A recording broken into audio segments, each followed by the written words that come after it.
पर इस गांव में एक घर ऐसा भी था जिसमें एक गरीब लड़की रहती थी। उसका इस दुनिया में कोई नहीं था, पर वह जहाँ तहाँ से पैसे जुटाकर अपना गुजारा कर रही थी। उसके घर में खाना ना होने की वजह से वह पास के नदी में जाती है।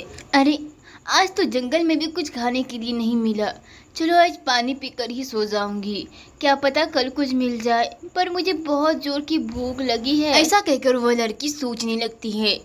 उसे अपनी भूख भी बर्दाश्त नहीं होती है, पर बेचारी कर भी क्या सकती थी। वह अपने पड़ोसियों से मांग मांग कर थक चुकी थी। काफ़ी रात होने की वजह से संजना भूखी ही सो जाती है, क्योंकि उसे कुछ भी खाना नहीं मिलता और कोई चारा भी नहीं था। जहाँ एक बेईमान आदमी था जिसके मन में हमेशा लालच ही उत्पन्न होता था। काश मुझे पैसों से भरी बोरी मिल जाए, मैं राज ही राज करूँगा। सुमित कभी मेहनत से कमाने की नहीं सोचता, वह हमेशा दूसरों के धन को हड़पने के बारे में ही सोचता था। सुमित एक दिन पैसों की तलाश करते करते जंगल पहुँच गया। हे भगवान, सुमित को आप ही कुछ बुद्धि दीजिए, मैं क्या करूं? मैं उसे समझा समझा कर थक गई हूँ कि लालच बुरी बला है। कहाँ हो इच्छाधारी नागिन?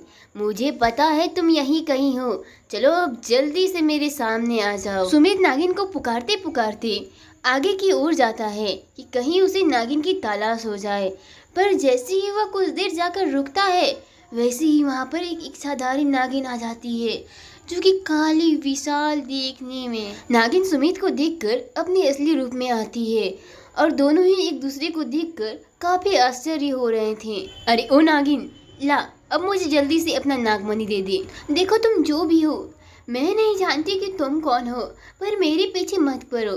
हम नागिन इतनी तपस्याएं तुम्हें नागमणि देने के लिए नहीं करती हैं। अच्छा, तुझसे तुम्हें बाद में लिपटता हूँ, क्योंकि मुझे अभी तुझे हराने के लिए कुछ भी नहीं है। ऐसा कहकर सुमित वापस घर आ जाता है। उसकी बीवी गुस्से में बैठी हुई रहती है। अरे शीला, अब तुम्हें क्या हुआ?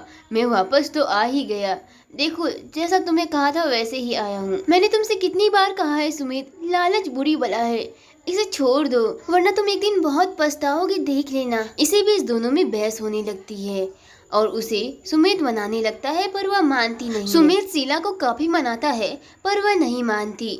वह हमेशा के लिए सुमित से नाराज थी, इसलिए वह एक भी बातों का जवाब नहीं देती। हे भगवान, आज फिर ये गायब है, पता नहीं मैं इनका क्या करूं। हे भगवान, आप ही कोई रास्ता दिखाइए।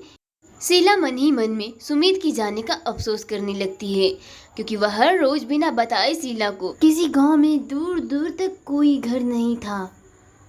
यहाँ से नज़ारा देखते तो काफ़ी जंगल दिखाई देता और यहाँ पर अधिकतर लोग भी नहीं रहते।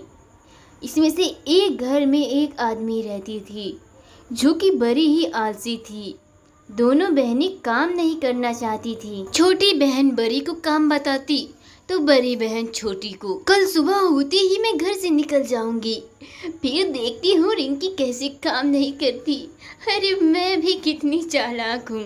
ऐसा कहकर नैना फिर नए नए बहाने खोजने लगती है, क्योंकि वह काम नहीं करना चाहती थी और नैना बस सवेरे होने का इंतजार कर रही थी। और जब सवेरा हुआ तो रिंकी भी काम करने के आजकल से नहीं उठ रही थी, क्योंकि वो भी अपनी बहन से कम नहीं थी। अरे ओ महारानी, चल अब उठ जा, मैं काम से बाहर जा रही हूँ, तब तक तुम घर की सफाई करके रखना। नैना ऐसा कहकर उसके पास खड़ी रहती है, पर उधर से कोई जवाब नहीं आता और इस पर नैना उसके जवाब का इंतजार करने लगती है। लगता है महारानी नहीं उठेंगी, मुझे क्या, मैं भी सोने जा रही हूँ, मुझे भी कोई काम नहीं करना। ऐसा कहकर नैना भी अपने कमरे में आ जाती है, पर उसे भूख के मारे नींद नहीं आ रही थी।